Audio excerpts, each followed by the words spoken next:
We're good to go. Thanks everybody for joining this evening. It's kind of becoming a regular part of most of our days and evenings is to get together at 7 o'clock and look positive through sort of difficult times outside. So I appreciate you taking the time. I know we had some hassle last night on some stuff, and that's just things that are happening in the goofy world of Zoom and the like. Hopefully we're okay here today.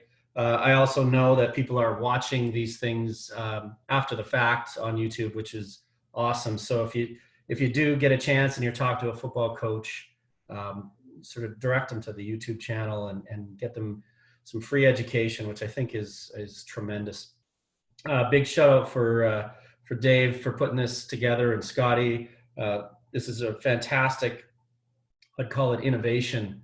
And through dire times that we're working and living through, sometimes really cool innovation arises. And I actually see this as a great education tool that we can use locally, provincially, nationally, hell, internationally to make football better. And I do appreciate that. I'll echo what Dave was saying.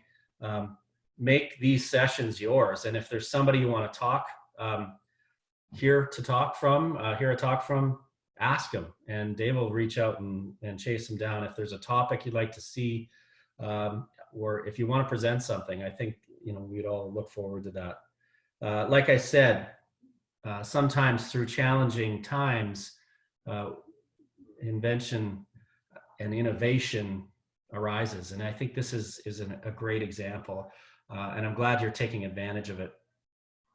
I think most of you know, and I'll talk a little bit about it, but I spent a lot of time leading and coaching and mentoring in my professional life. And I essentially, in some ways, coach and mentor for a living. And I think when I talk to people and when they're not achieving the goals that they set out, or the world the way they want it to be, or they're not, reaching the aspirational sort of level that they seek, their typical response is, I don't have time. I just don't have time for that. I don't have time to, make more money or work harder or do this or do that. And what's fascinating to me through this COVID-19 process is we've been forced into a lot of free time. And I think as individuals, this is a real test that, did you really not have time? Or are you choosing to spend your time differently? And I'm curious. I'm curious as I think about COVID and what's happening in the world, what's going to happen outside of this, after this is all said and done? And are you as an individual going to be better or worse for that time? And I know it's difficult, but there's a really unique opportunity. And I challenge my organization, ISC, regularly, that daily, and the individuals within it, are you getting better or are you getting worse because of this? And I think the great companies, the great organizations, the great individuals, the great coaches are the ones that are going to put the time in when they have the time. And this is a perfect example. I spend about 4 hours on average a day now in coaching clinics, which is really fascinating. I didn't ever have time for that, but I'm forced to be home, and I'm not watching stupid Netflix every night. I'm doing a coaching clinic. I'm doing 3 phases for sure. Logging into AFCA or Glazer. They have all those resources now are up for free. Coach Mason on our team, he throws out the daily schedule of a coach that has sessions that are free. They just log in, and I encourage you to do that. And this is not a rant, because I am certainly preaching to the choir on this one, but it's somewhat frustrating to me because I've attended every one of the 3 phases clinics. And I look at the participant list and who's logged in and who's watching. And the challenge, I think, is those that are watching and are learning are coaches that are highly accomplished, generally speaking. We have a lot of elite coaches, a lot of junior university coaches that have coached in the team, Saskatchewan U16, U18 programs, coaches that have been there and done that. And it's, like I said, I'm sort of like preaching to the choir. I'm disappointed because we should have 100 RMF coaches or 100 SMF coaches or high school coaches that just want to learn. And so I encourage you to get the word out. If you're a coach on a staff and your coaches don't know about it, send them to the YouTube channel. This is a great way to connect. like I said, I've done about 40 hours total since COVID, the COVID process started, and it just made a commitment to myself. And I'm telling you, I'll probably never coach O-line. But I got a lot out of Coach Durazio's talk. I probably will never coach D-line, and I got tons out of Dave Jackson's talk, just because I learn about the position in a different way. It's non-threatening. It costs me an hour of time. I take some notes and move on. So that being said, I appreciate that you're here, and I'm here, and I'm taking solace in the fact that people are going to find out about these things and pick it up after. So what I want to do is talk a little bit about being a position coach.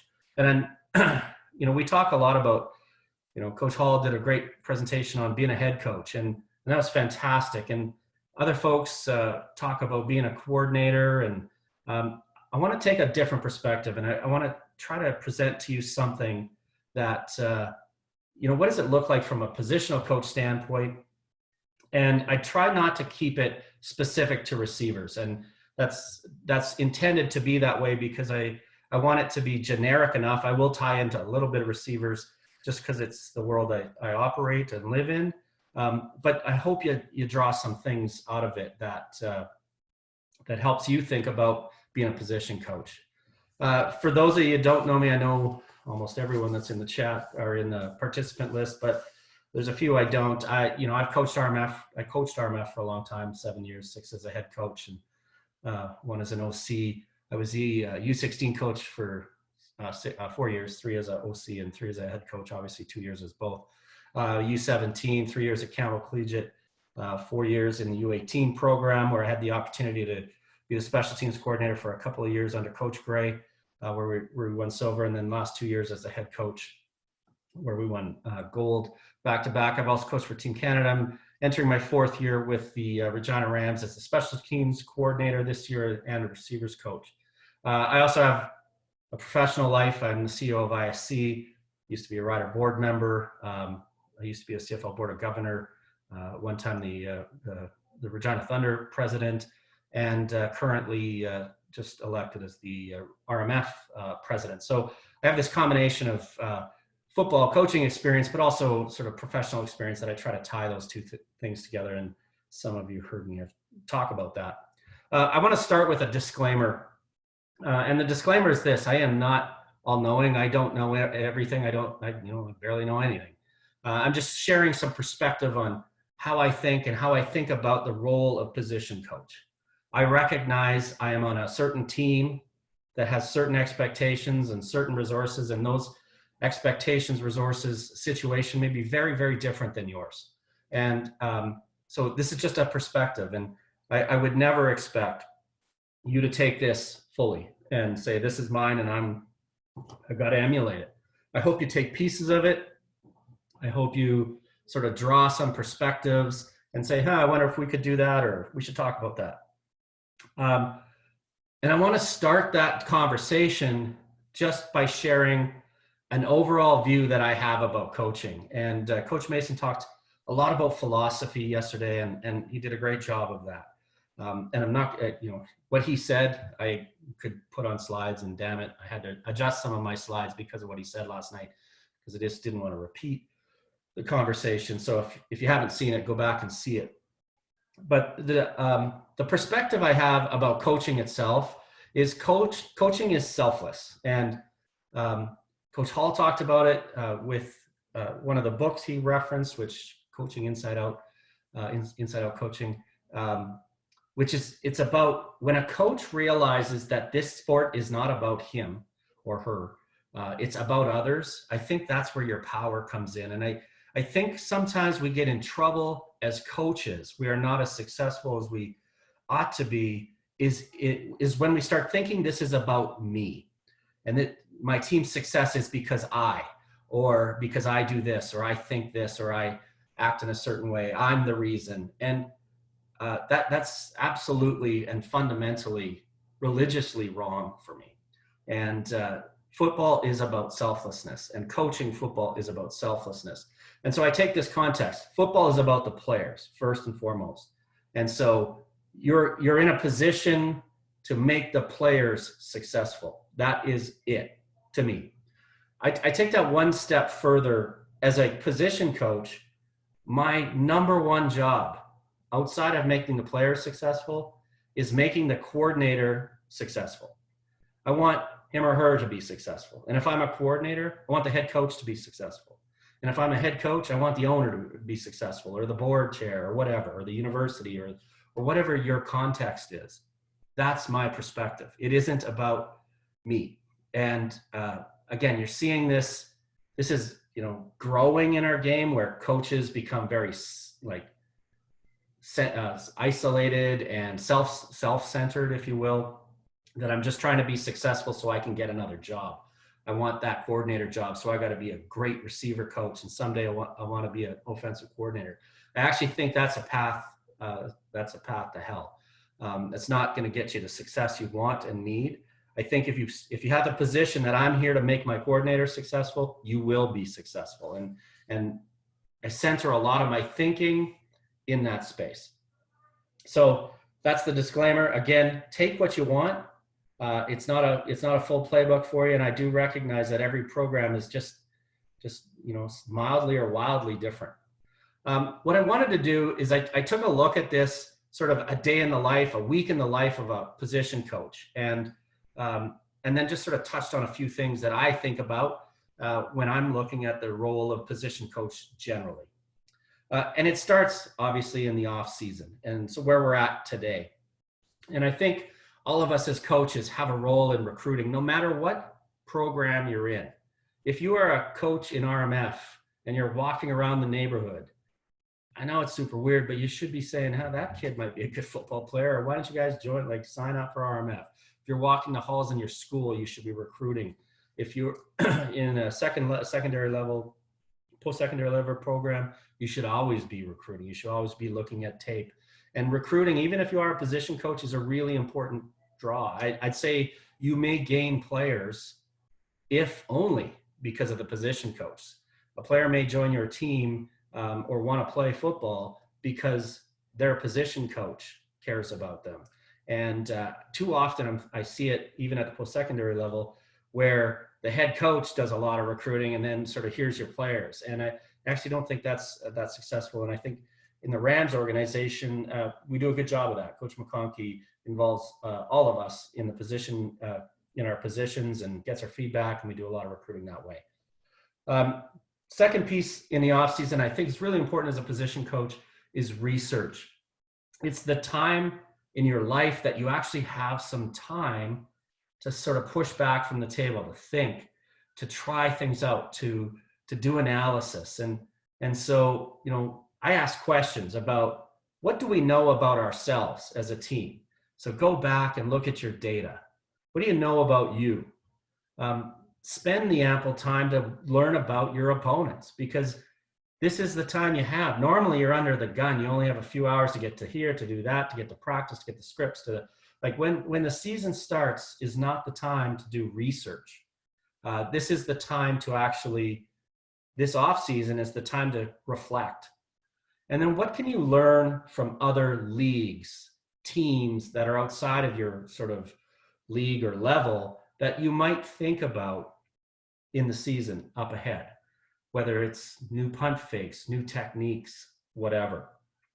What we do as a staff, what we've done as a staff is, a couple of years back, we went off site, and Coach McConkey was the OC at the time, assigned us a bunch of research projects, like particular topics that he wanted us to chase down. And, I'll tell a story out of school, but I'm sure he's on so he can yell at me after. But did we have a tendency in certain situations? And so one of our coaches did some self-scout research, and what we found was on every single time we turned the ball, our defense got the ball back in a turnover, we 100% of the time ran the football on that first play.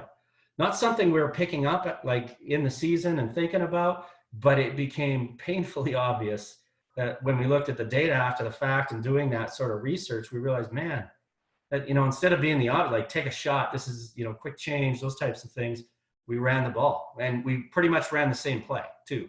a simple inside zone, and just sort of get a 2nd and 4 and see what happens. And we became very predictable, and we didn't uncover that sort of gem outside of just setting aside some time to do some research. Again, this is the time to do that research, and you might do that as a staff. I know the Thunder has done that in the past too, where the coordinators will get their groups together and assign research projects. And I think it's really an effective way to build team morale, but build sort of levels of understanding. I think we all, as a role as a coach as well, is to participate in some fashion in our off-season training. And sometimes we're not coaches that are in a school, for example, and it's hard. But I'm pretty sure your head coach will find a way, if you wanted to swing by after work one day and talk about or cheer the guys on or whatever that is. In the off-season program, you can keep on top of your players, what's going on, and show them and demonstrate to them how important the off-season training really is, because we know that is actually key. The off-season is also a time to build your library. You should always be collecting a library of drills, things you've seen, and capturing it. Take the time to capture it. Just take some time, put it in a book, put it in a document that you can keep and reference. You're all smart people, but you have a tendency to forget things if you're anything like me. Flipping through that drill library is fantastic refresher. It's also time to build the library. And so go on the YouTube, pick up a clinic, write a few new drills in, a drill a day. If you could put a drill a day through the COVID crisis, who knows, we're getting back to work. You might have a full library by the time football season rolls around. Attend clinics. There are tons right now of free clinics going on in the world every single day. Again, I referenced them. AFCA has opened up their clinics. Glazier has opened up their clinics. You do not need to be a pass holder to attend the Glazier clinics. There is often 1 or 2 a day. I sat in on the University of Louisville receiver coach. He did almost 3 hours yesterday. It was fantastic. Picked up a ton of stuff. Didn't have to leave my house. Just dial in through Zoom and you're good to go. 3 phases happening, Tuesday, Wednesday, Thursdays at 7 o'clock. And that's not a regular thing. It has been fairly regular, but pick up clinics. This is a time to learn. Even old clinics are great. I would say this, that if you want to be a great coach, and I think we all do, else we wouldn't be here, I strongly encourage you to take the craft seriously. If you want to be that doesn't mean I want to be a professional coach. It just means I want to be a better coach. Take it seriously. And the off season is the time to take it seriously. And I wouldn't expect a player to disappear, not think about football, not train, not do anything from the time our last game was until he showed up August 15th and said, let's go. He wouldn't be a good football player. It's not taking it seriously. I'd say the same about coaches. Yeah, it's off season, but it's our chance to do something. So that's the off season. When we get into a season, I'm just going to work us through from the end of a game. So a game just ended right through to the next game. So, and just hit a few highlights in these phases of a week that, I think sometimes are misunderstood or not necessarily aligned with what we're trying to get done, or just some ideas to think about. First thing is, I encourage you, win or lose, that you celebrate or commiserate as a staff. I know it sucks. You put your heart and soul in a game in a week, and the game didn't go the way you wanted. And you just become pouty and you don't go for a beer. But if you won, you'd have gone for a beer and you'd have been a whole lot of fun, but you didn't win. So therefore you don't feel like it. That says a lot about you, that was about you. This is all about you, not about others. And so winning and losing, we gotta hang together. And, maybe your staff isn't a go for a beer type. Whatever it is you do to celebrate, be prepared to commiserate together as well. And I see this often, and it certainly gets worse at the higher levels, not better. And I don't know, it's because of the time commitment that we spend or the pain that is losing, but going for a beer for me and being together, sort of the fellowship of being together as coaches and reflecting and sort of being there for one another and talking through things is as important as celebrating after a big win. And I encourage you to be consistent in that, whatever it is you do. There's also the very difficult task of the review of the game film. And, you know, we all watch game film, or most of us watch game film. And if you want to become as good a coach as you can be, you need to be, this is probably the area that we all need to continue to improve on. We got to assess and grade our players and figure out a system that works for you. Coach Neil does a great job of, he can quickly assess all 5 O-linemen on a particular play, probably in one pass. And he just has a quick system. And at the end of any one given game, if we've run 78 plays, he can tell a player that he got, 72 out of 78 or 61 out of, and have a system and a methodology in which you can assess and grade your players. I'd also encourage you to share those grades with your players as well. I've also seen this where, good coaches watch a lot of film, but they don't create good teaching cut-ups. Okay, we're going to watch the film and we're going to start on play 1 and we're going to end on play 78. But yeah, that's just sort of watching the film. Like we sit down and watch a football game on Monday night. Create cut-ups. Create cut-ups in a fashion that is easily digestible for players. Maybe it's all your outside zone plays go together. Maybe it's all your great plays go together. Maybe it's 5 select plays that are teachable moments. Maybe it's effort plays. Maybe, like, whatever it is, have some thought around teaching and cut-ups. And a really important part of a positional coach's job is to, while reviewing the film, Coach Mays talked about this, identify the skills that your group needs to work on based on the game film. Man, we were crappy at blocking in open field. We were terrible at our sub blocks. We had trouble catching in traffic. Whatever those things are, those are just great drivers for you defining your practice plan. Identify the skills that your group needs to work on so that you can work on them in the next week's practice. So, I think this day for me, that sort of right after the game, the morning after the game is probably the most challenging. Because you might be tired from the celebration or commiseration. But you also, you kind of, if you're anything like me, you just sort of, that game's done, we're on to the next one. But there is some value in assessment and driving our thinking going forward as you look at film. Last thing about film is not a sedentary activity in my mind. If you are watching film and you don't have a piece of paper and a pencil, or you are not banging in data into Huddle or DV Sport or whatever tool you're using, you are not really watching film. You are watching a game, and you might as well just put it on the big screen and put the lazy boy up and relax. And that's not watching film. Watching film is an active process that takes critical thinking, and it's not done without a piece of paper and a pen and banging stuff into a computer. So now, once we've assessed the last game, we need to turn our attention to the next one. And quite often our timelines are tight.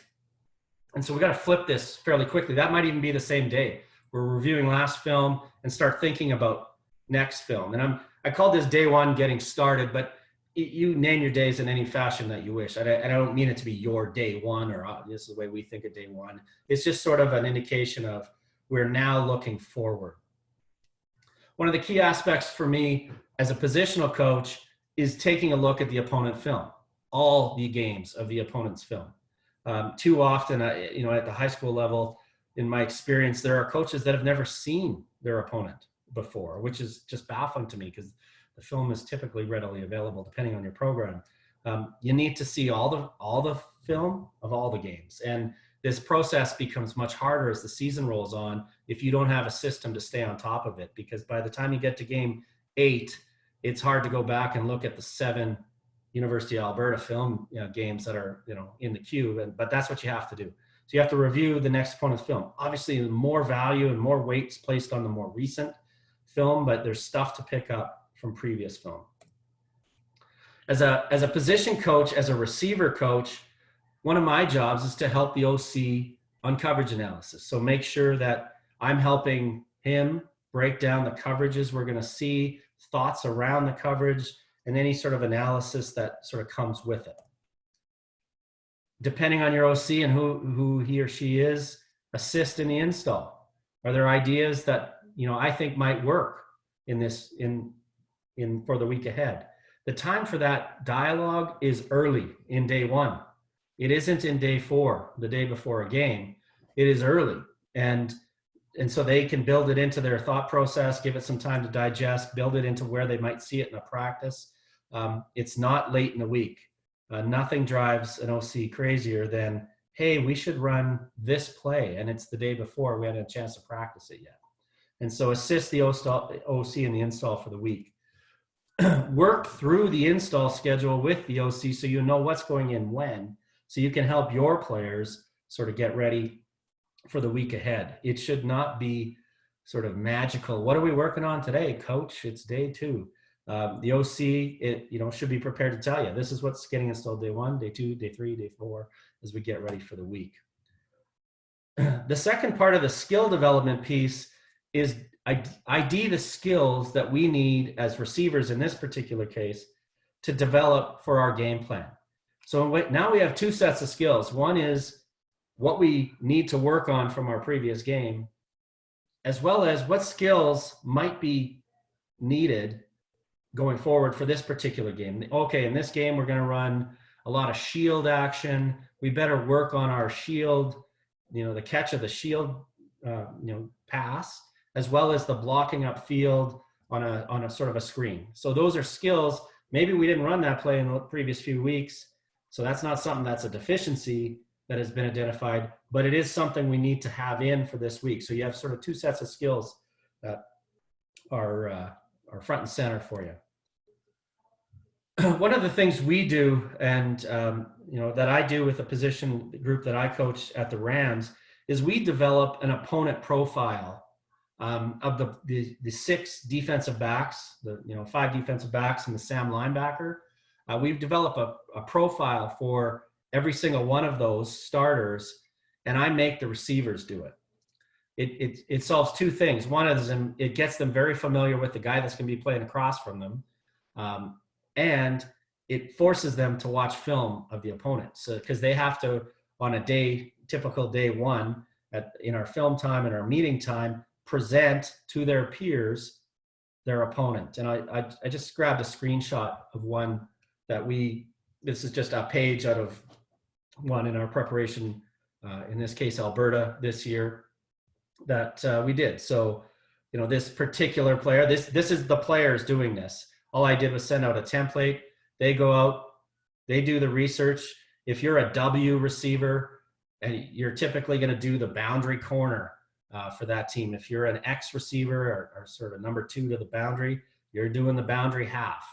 So you're going to look him up. You're going to get his picture, his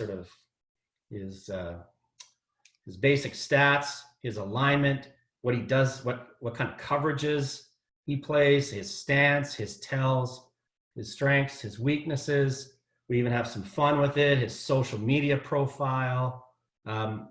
It is kind of a fun activity. It forces the players to speak in front of each other. It also forces the players to do some work. It isn't hard. It's actually, you can buzz through 60 plays pretty quick if you're focused on one particular player, and you pick up really interesting things. And so we had some great fortune in picking up some early tells on when a guy was blitzing or when he wasn't, by his, 1 foot forward, 1 foot back, the other one's back. And if his left foot was forward and he was playing boundary, on the left side, we knew this. And so this sheet is just something that we do for every one of the 5 starting DBs and the SAM. And like I said, it gets aligned to the particular position that you would play against. So our Z, our field wideout, would do the field corner, et cetera. And multiple Zs, because we have 18 receivers, there's multiple Zs. They all work together in a group. So they work on this collectively. And it probably takes them, 30 minutes to an hour to do a decent job of this. So that's our opponent profiles. Some practice basics. So now we're rolling into practice. Now we're getting ready for practice. I just want to share a couple of the gray hair wisdom that, maybe old man grouchiness that I bring and probably should ditch, but they're just truisms for me. One is practice time is gold, and we never get enough of it. And even if we could get more of it, we don't have the physical ability to be out there longer than, what's sort of been allocated. Treat that 120 minutes, whatever your practice time, it's gold. And if you have the mindset that every minute I need to be coaching, that's the proper mindset. Now, we're human and we're not perfect, but too often practice time is socialization time for the coaches. And it's never time to take a break. And I know it's hard in practice, and as the season rolls on, it's never hard. It's never easy to be always on.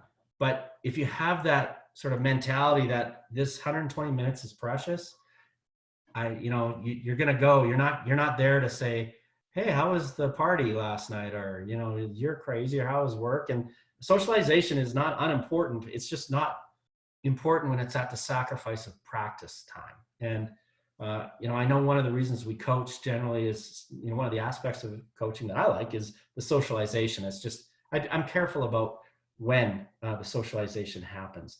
Again, if I referenced PJ Fleck at the last session, if you get a chance, that I think that's been uploaded on AFCA. He said his coaches, when they come off the field, they are so exhausted after every single practice that they need to shower way ahead of the players.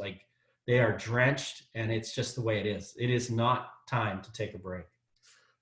This is self-serving as a special teams coordinator, but coaching during special teams, that's also practice time. And if specials is running, I think there's you have one of two choices that I think are the right choices, with due respect. One is figure a way to help out the special teams coordinator. That's probably the best choice, but as a special teams coordinator. But if it's not help the special teams coordinator, coach the non-participating players. So if I'm not the special teams coordinator and I have a group of receivers that are not in this particular team and don't need to be watching, take the 3 or 4 or one of them aside and work on some technique. Steal time. Coach Mace talked about it a lot yesterday. Steal time. That's a great steal time.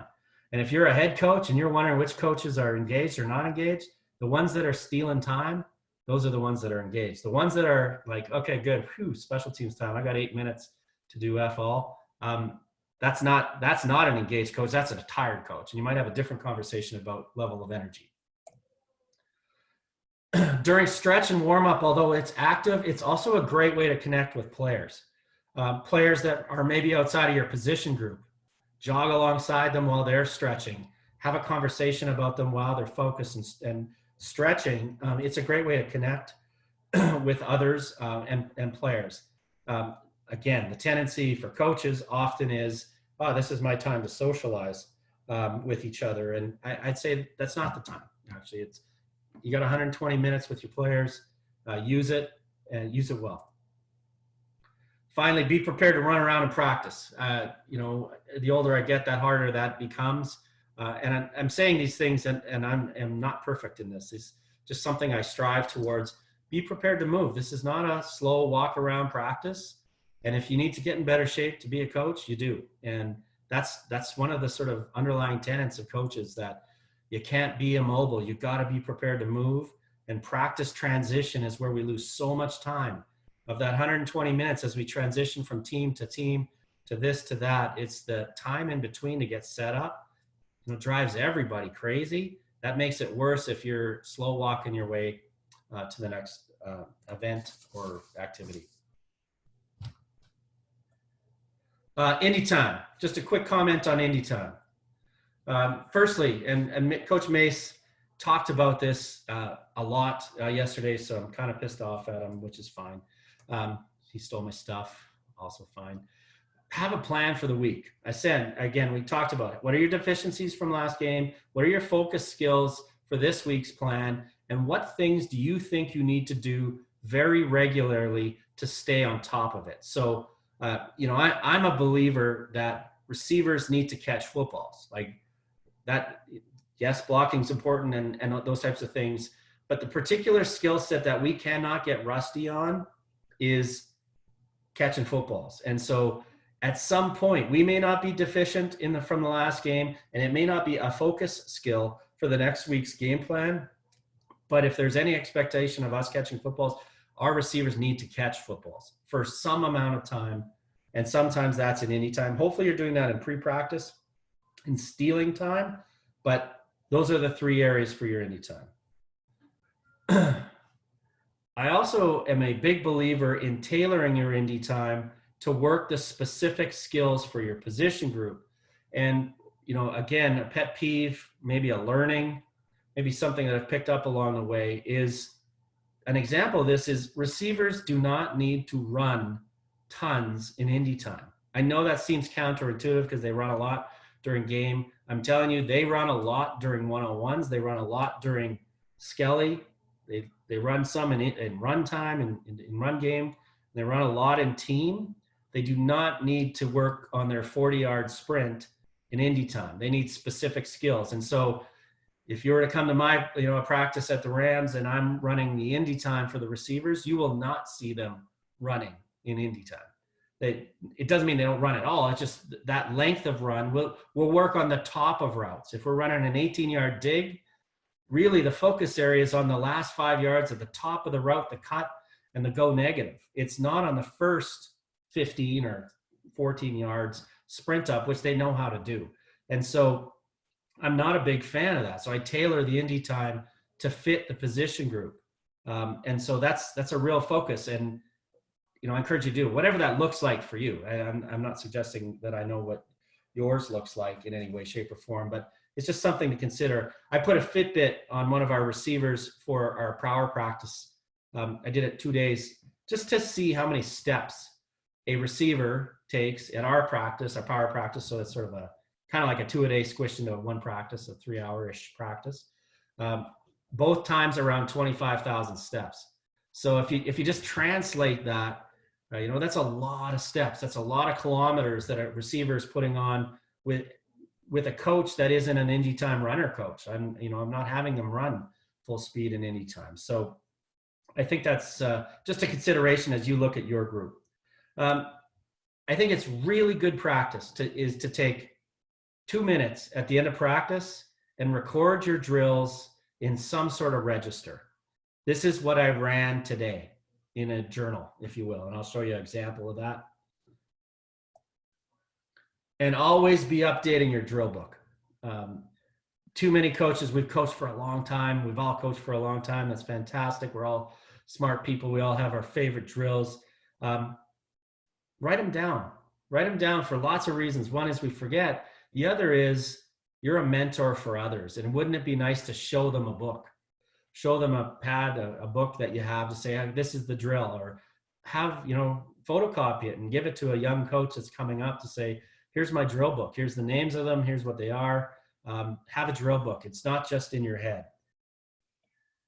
Final comment, sort of a reality check that indie time is precious. And we all know that as great coaches will always say, I could take more indie time. I always take more indie time. Let's remember, maybe it's the way I was raised or the way my perspective is, the coordinator is the boss or the head coach is the boss. And as a receiver coach, I don't always get my indie time because sometimes the coordinator says, I want the receivers and the quarterbacks to go together and we're going to rep something. And you got to be adaptable, and you got to be adaptable for your team. Your OC may steal your indie time. Suck it up, move on, figure out how you're going to get that indie time back, either in team scale or something, or after practice, or give the players something to work on in between, and quit the pouting that might happen sometimes. Well, how come you cut my indie time short? Because we did. And that's just move on and be adaptable. That's not a comment against McConkey, although he always stole my indie time. Here's a copy of the drill register that I use. So it's just a simple Excel spreadsheet. I put every single practice, whatever phases of practice. So in this particular case, you have, we had 3 spring camp practices at the beginning of last year, as we were heading into spring camp. So I was just recording in practice 1, we're running sweep, mouse, nudge, the end drill, block in a box, and the runaway drill. You can practice 2, sweep knots. And so this is a way to plan. It's also a way to record. And I grouped that drill record. I grouped that drill record by sort of category. Here are the catching drills, the blocking drills, route running drills, ball security drills, get off drills, stance, whatever. And so do this for a season, and what you will quickly see is your tendencies to go to some of your favorite drills. Maybe that's the right thing to do or not. It might remind you that I run too many of the same drills, or not enough catching drills, or not enough blocking drills, or whatever that is. The drill register, it's very simple. There's nothing magical about it. There are no magic formulas. It's just something. I'm an Excel guy, so I like stuff in Excel. So this is what I use, and if you want it, you certainly can have it. You have to put your own drills in there. I also talked about this drill booklet, and so here's just a screenshot of a page that I have within mine. So I just did this in PowerPoint, where anytime I come across a drill I like, I just jot it down in PowerPoint just so I have it. I see something on the YouTube, or I see something in a clinic, I throw it in there. I often ask players, what's your favorite drill? So in our last 2 weeks of the season this year, I got our most senior players, one a day, to pick their favorite drill. And in 3 of the cases, I got brand new drills that I've never run before that were actually pretty good. And the players are bought in. This is a Keen's cone drill, and those types of things. They bring that knowledge with them. Again, you're certainly welcome if you're a receiver coach, and you're welcome to mine, both the drill registry and the drill booklet. If you have any interest in that, you're certainly welcome to mine. The only price of that is you have to be able to add something that I don't have. So, and if you can't, then I'll still give it to you. As we move into other elements of the practice, skell, team time, a couple of notes that I want you to consider, or I like you to consider, is as a receiver coach, establish your rotation of your players based on the plan, based on the script. What are you trying to get done? And make sure you have the right players on for the right plays. Too often, it's too easy to say, hey, you guys just switch every second play, or do 3 and 2s, or whatever. And then you're running that special play to the X receiver, and it's the backup X that's in there, and it's the likelihood of the backup X even dressing is low, and you just did it just based on some rotation. And so you should have the script for team, skelly, whatever sessions you're running that are sort of team oriented. Establish your rotation beforehand. Now, it might be every 2, and that's fine. These 10 receivers are going to switch every 2, and that works out. Don't really care. Coach McConkey and I will often say, hey, make sure, Shinny's in for this particular play. Make sure Morty's in for this, just so we have the guys that will run those particular special plays in the rotation at the right time. O-line, what our O-line does is Coach Neal assigns an injured player, an injured O-lineman to manage the rotation, and they do that on the sideline so that it's not a problem in the system. I think as well as coaches, and especially so with DB coaches and receiver coaches, is understand your best vantage point. Football is hard when you have 5 guys spread across the entire field, especially in a team environment when the O-linemen are in the middle, running backs, quarterbacks in the middle. And so I have two trains of thought. One is if you have 2 receiver coaches, pick a side, and you're each watching. One's watching boundary, one's watching field, or one's watching right and one's watching left, and just make sure you know what you're watching for.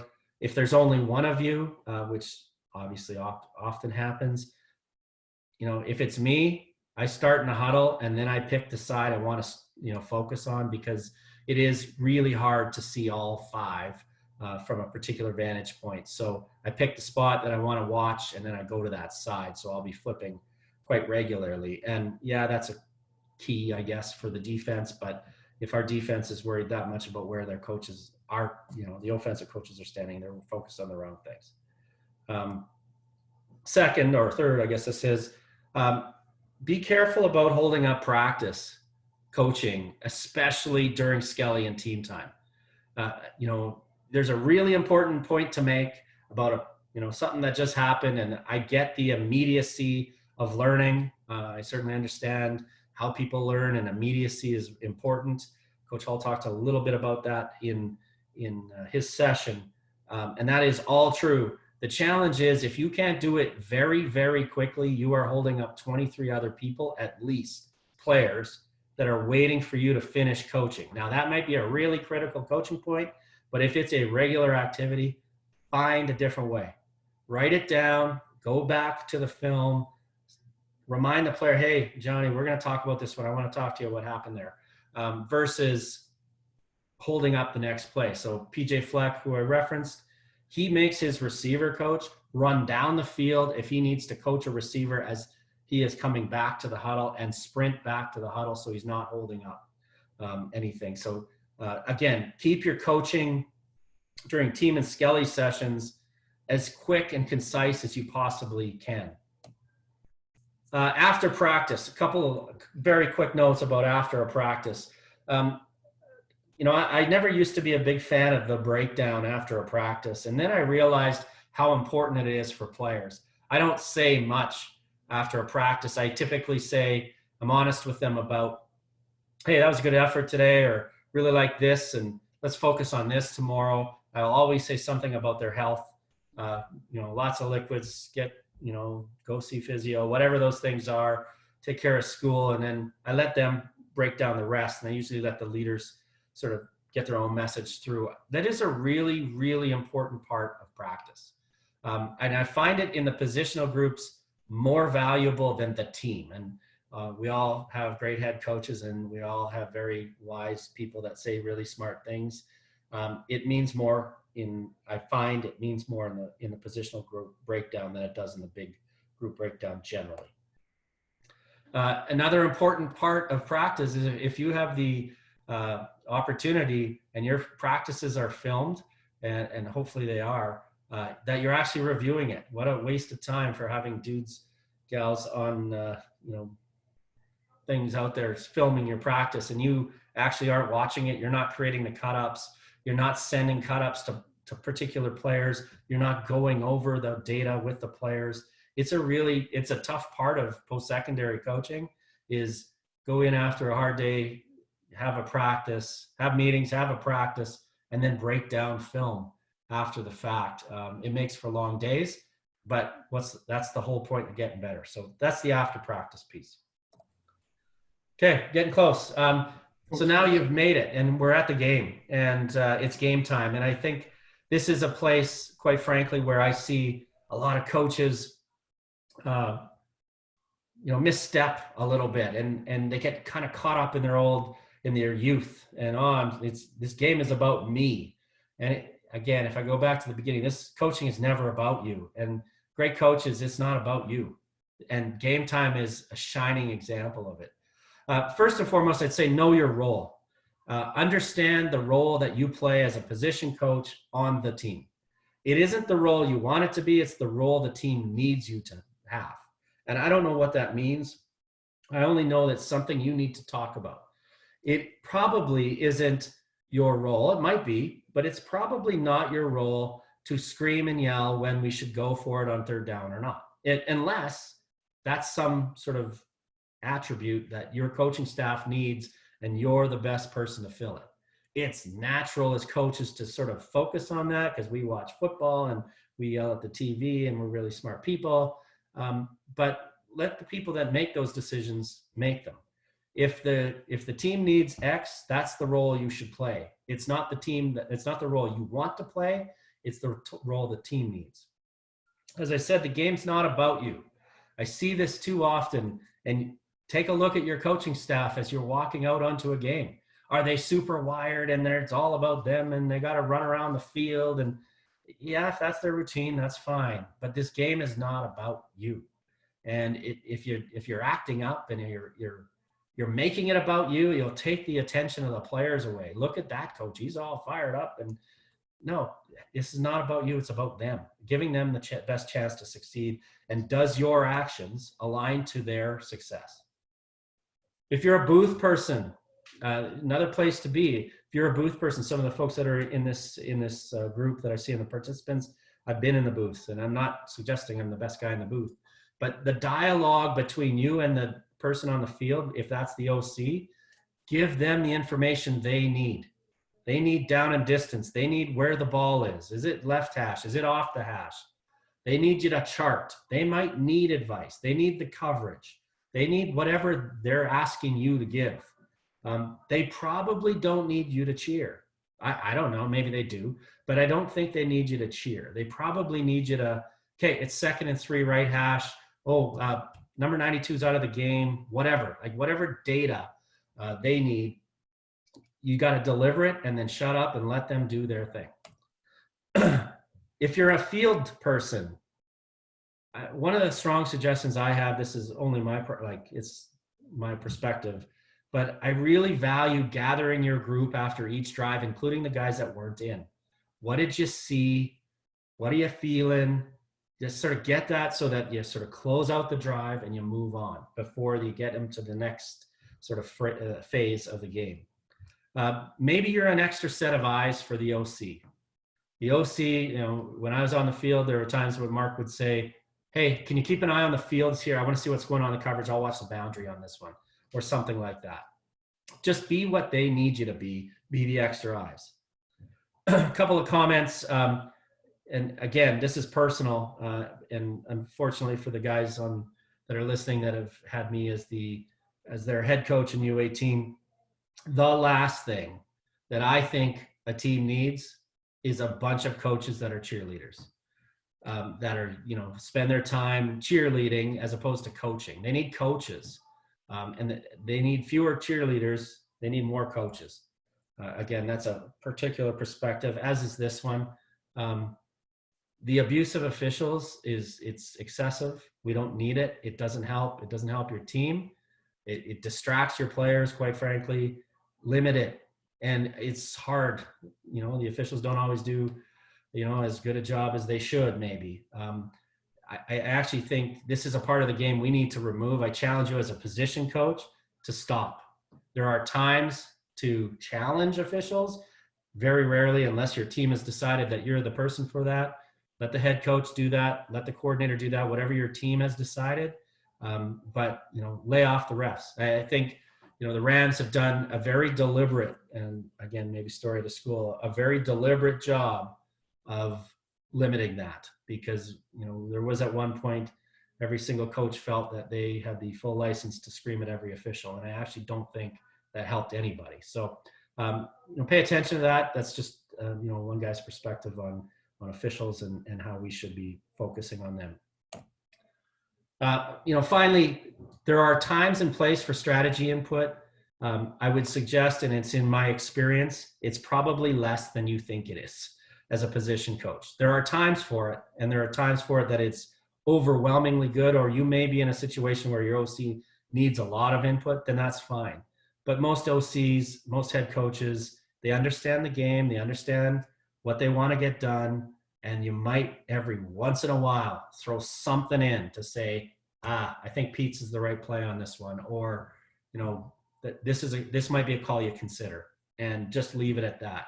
If it's every second play, throw it deep, do this, run the trick play. You become noise, you become a distraction. So find your spot to provide input and make sure it sort of fits within the role that sort of your team needs for it to be successful.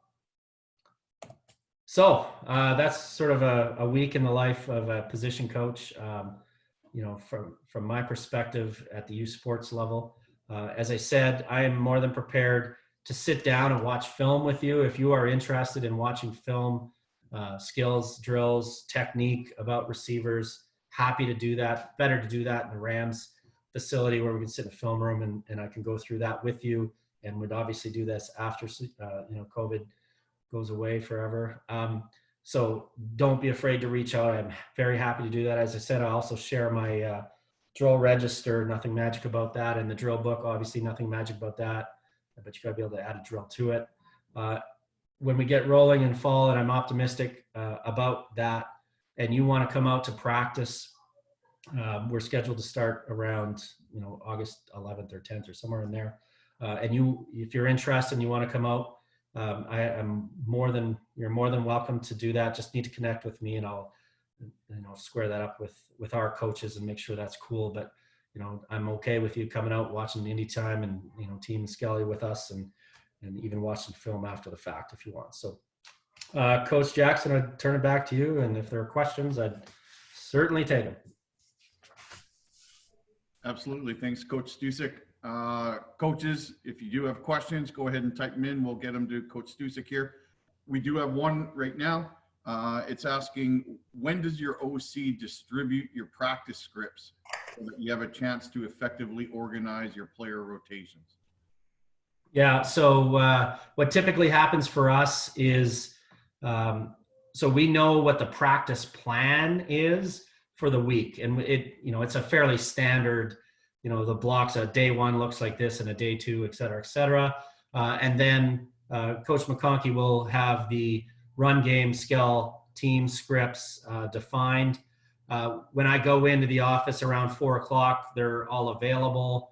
At that point, I'll grab a script. I'll take a look at what we're covering off today. I will automatically ask them, are there any special plays that you want here? So then I will just tag those, mark them, go to my desk, put my rotation together, and I'm good to go. So it's not well in advance. It's not like a week in advance or any of that. It's, the hour kind of before meetings start. But it doesn't take long. It's, 15 plays. I got to get this many players in, et cetera. But it is, at least a few hours before practice.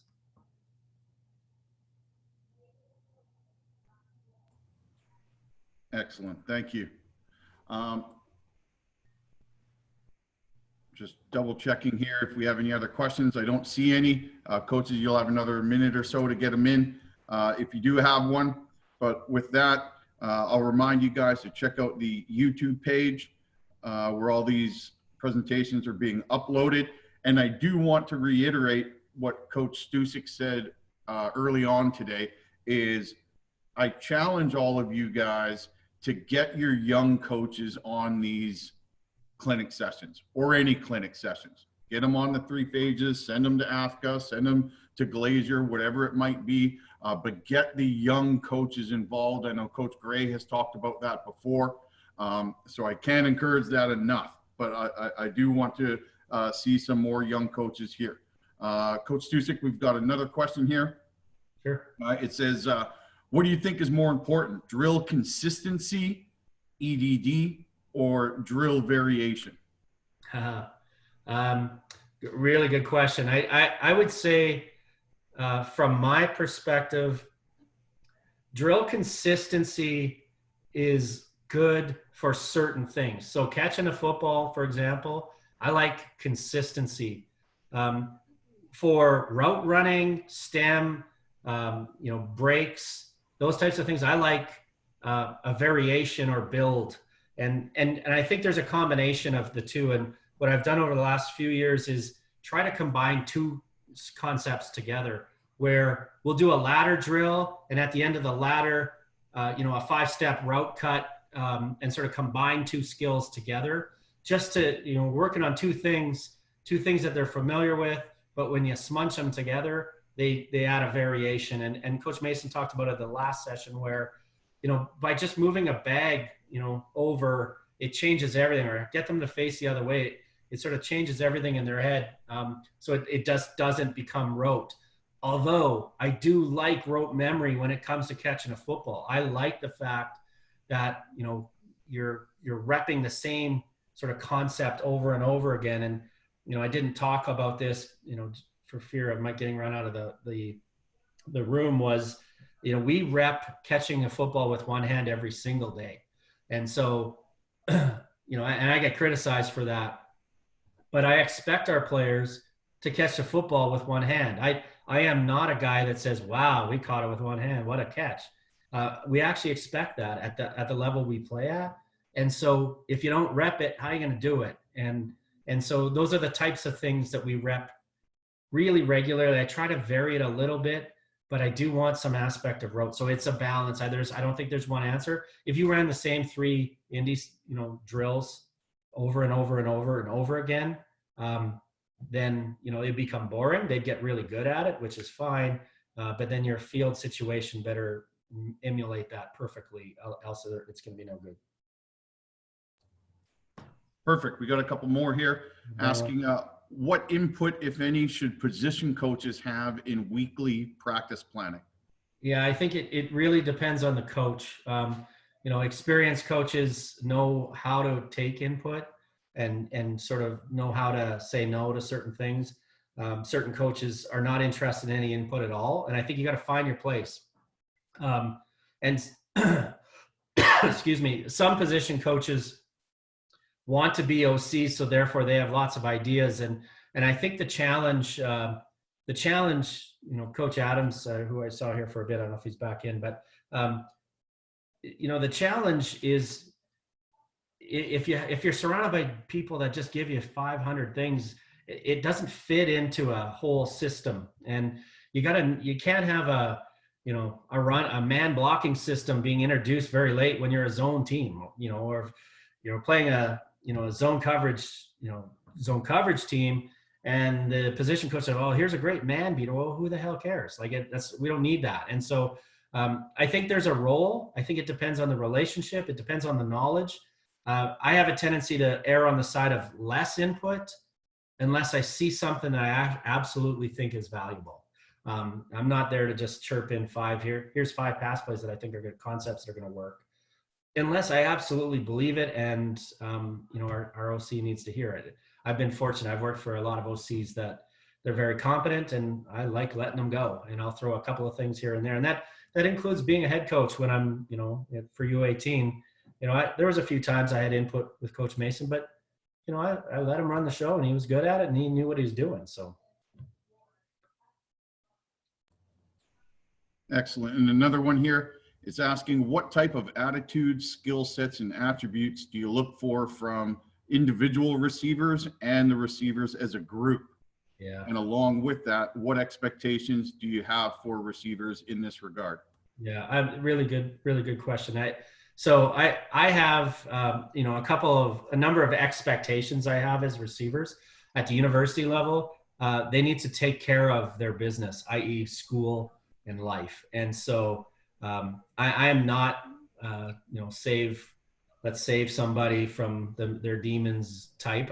Those type of people are important, but we need folks that are interested in being in school and taking care of their business, taking care of the community, doing the things we ask them to do around accountability. So that, like, be prepared for that. I will take a 4.8 receiver over a 4.5 receiver if a 4.8 receiver takes care of his business and when the 4.5 guy doesn't. And so I don't think you win with those types. I also, being a receiver coach, you know, next to DB coach, I'm probably the most hated position coach because everyone hates my position players. It's just like everyone hates the DB position players because we're all divas and we're all me guys and all that stuff. I actually value that our players have a little bit of showmanship or a little bit of swag, if you will. You know, I know that sort of is counterintuitive to a lot of things we all believe as coaches, but I actually like that. And I also like our guys that make big plays and that can make a big play. And so I somewhat embrace that, even though that's sort of not my nature. However, you can't play receiver if you can't block. And it doesn't actually, unless you're in Mike Leach, you know, Leach's offense, you're going to need to be able to block all the time. And especially we got a great running back. And if our receivers can't block for 22, then they can't be on the field. And that doesn't mean they have to be 195 pounds and can take on DNs. Although we ask them to do that a little bit, they need to be able to get in the way down the field so we can create the long runs. And we've had some success with that. They have to be willing blockers. They have to be tough.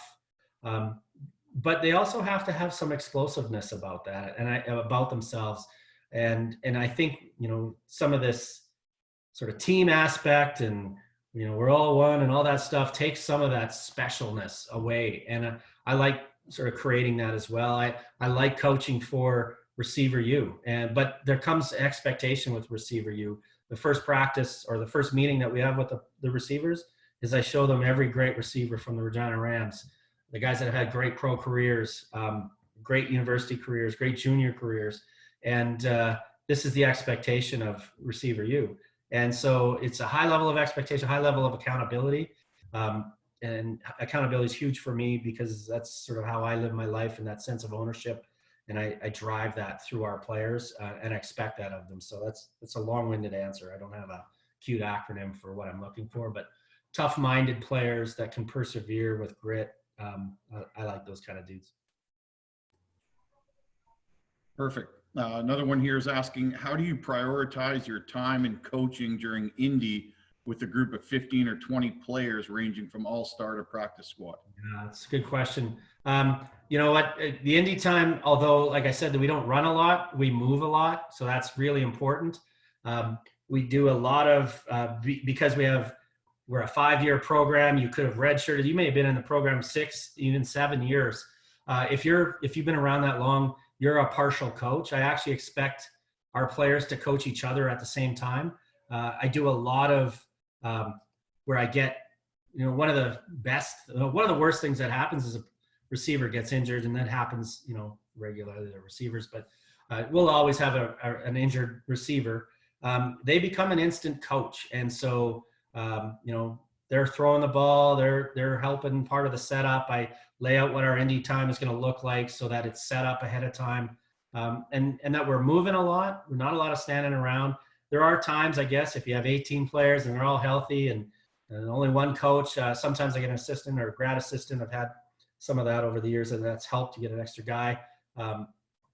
So you kind of work it out. There are times where, I'm blessed to have Coach McConkey as the OC as well as the head coach. So there'll be times that he'll come over and take half the receivers, and he'll work on, inside slot blocks, and I'll work on outside releases or something, and we can split it up there. So I focus, quite frankly, coaching at the highest level and try to bring the lower level players up, as opposed to not coaching the high level players and developing the young players, because we got games to play. And so we've got to make our starting 7 or our dressing 7 or 8 ready for the game when we get into season.